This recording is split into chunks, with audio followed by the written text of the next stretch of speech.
Professional ডিজাইনের কাজে আমাদের অনেক সময় অনেক টেকনিক্যাল প্রবলেমে পড়তে হয়। তো আমাদের যদি ইলাস্ট্রেটরের বিভিন্ন ধরনের কমান্ড জানা থাকে, তো সেই ধরনের প্রবলেমকে আমরা সহজেই এড়াতে পারি এবং আমরা কাজের মধ্যে গতি আনতে পারি এবং ইজিভাবে আমরা কাজ করতে পারি। সাপোজ ধরুন আমরা একটি ডিজাইন করছি যে সার্কেল নিয়ে, আমাদের অনেকগুলো সার্কেল বিভিন্ন কালারের এবং বিভিন্ন সাইজের কালার নিয়ে আমরা কাজ করছি।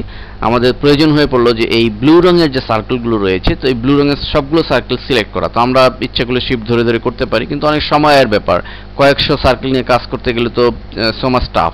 সেক্ষেত্রে আমরা কিন্তু সিলেক্ট মেনুর বিভিন্ন কমান্ড এখানে সাহায্য নিতে পারি। ধরুন আমরা এই সার্কেলটি সবগুলো ব্লু রঙের সার্কেল সিলেক্ট করতে চাই, তো আমরা প্রথম সার্কেলটি সিলেক্ট করে সিলেক্ট মেনুতে চলে যাব।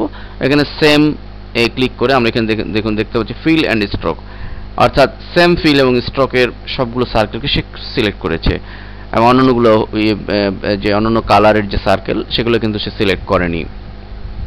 ঠিক একইভাবে আমরা ধরুন চাচ্ছি যে এই সার্কেলটি ছাড়া সবগুলো সিলেক্ট করতে, অথবা আমরা এই সার্কেলটি ছাড়া সবগুলো সিলেক্ট করতে। আমরা এভাবে ক্লিক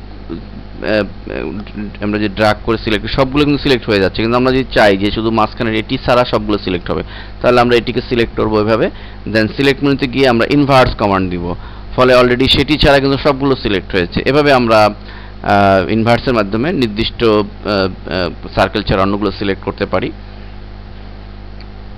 এছাড়া আমরা সিলেক্ট মেনুর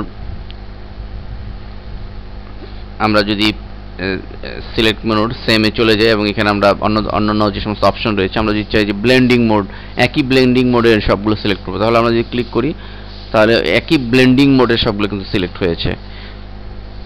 তো এভাবে আমরা ছোটোখাটো কমান্ড হলেও এই সমস্ত কমান্ড আমাদের জানা থাকলে আমরা ডিজাইনের কাজে আমরা কমফোর্ট ফিল করতে পারি।